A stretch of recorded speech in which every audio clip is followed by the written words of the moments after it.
So it looks like s.o.p.a is dead in the water, but p.i.p.a is still alive and kicking, at least a bit longer. Looks like there'll be a vote coming up on January the 24th. So what to make of all this stuff? I mean, a lot of people come out talking about s.o.p.a, but it seems like p.i.p.a is not quite as crazy and over the top. The defenders of p.i.p.a keep saying that it's only going to affect overseas domains that are infringing U.S. copyright. Look, I'm no law expert, but from the reading I've done of the bill itself, Section 4 mentions nothing about overseas qualifications. Section 3 does, but its specific subject is for the Attorney General's ability to take action against overseas threats. Section 4 has as its subject a plaintiff, i.e. a corporation. Generally, we know who those corporations would be, who would like to take action. And the wording seems pretty clear. Section 4, eliminating the financial incentive to steal intellectual property online. Nothing about where these domains need to be. Now, again, I'm not a law expert, so I don't know. All those defending the bill can feel free to correct me on that, but please do so in a way that is not so patronizing. We're not all law experts, and we're trying to sift through something here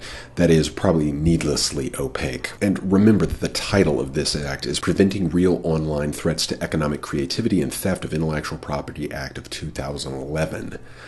There's nothing inherent in the title that says that this is focused primarily or solely on overseas companies or overseas infringers. One other thing that caught my eye in reading the bill, this is in the definition section, section 2, paragraph 7. The term internet site dedicated to infringing activities means an internet site that A, has no significant use other than engaging in, enabling, or facilitating copyright infringement. If they just said engaging in, that would have been one thing, but they said engaging in, enabling, or facilitating. You can see the softening. The first one is pretty either or. You're either engaging in it or you're not. Either the domain itself, the people who own the domain, are engaging in some form of piracy or copyright infringement, or they're not. That's it. Either or. Enabling, that gets a little more muddy, but still it seems like the domain is taking active participation in the posting of infringing content. Facilitating? How do you prove if someone is facilitating? The whole web facilitates copyright infringement. You might as well just pull the whole web down because it provides a platform that was not available 20 years ago for posting stuff that infringes other people's copyright.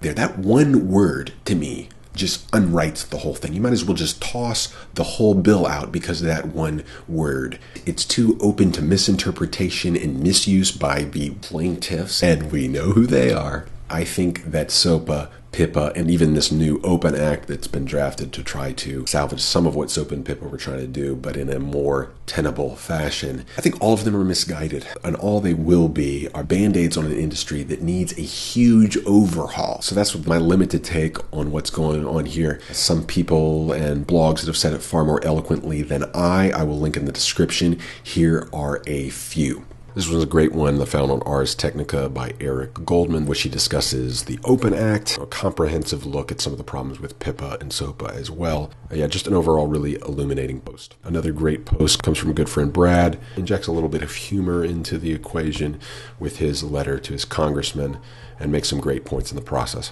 Another winner is from Tech Dirt, an updated analysis why s.o.p.a and p.i.p.a are a bad idea, dangerous, and unnecessary. Marta Every wrote this piece, Confessions of a Hollywood Professional, Why I Can't Support the Stop Online Piracy Act. She obviously did her homework. Thorough post here by Marta Every. If you are a researching type person, or even if not, it would not be a bad thing to go through p.i.p.a and read the whole thing. It's about 40 pages, but hey, it's good mental exercise, and by the end of it, you will be ready for bed. So, I mean, there is a plus to it. Also on YouTube, Hank Green has a great vlog on p.i.p.a, so check that one out. It's funny, it's informative, and makes a good point. And also on YouTube, hot off the upload presses from TED themselves, Clay Shirky talking about why s.o.p.a is a bad idea. 14 minutes, but it's worth every minute. So what are your thoughts on s.o.p.a, p.i.p.a, Open, etc., etc., etc.? Leave a comment or a video response. In the meantime, keep it creative, keep it quality, keep it constructive, YouTube. And while we're at it today, let's keep it open.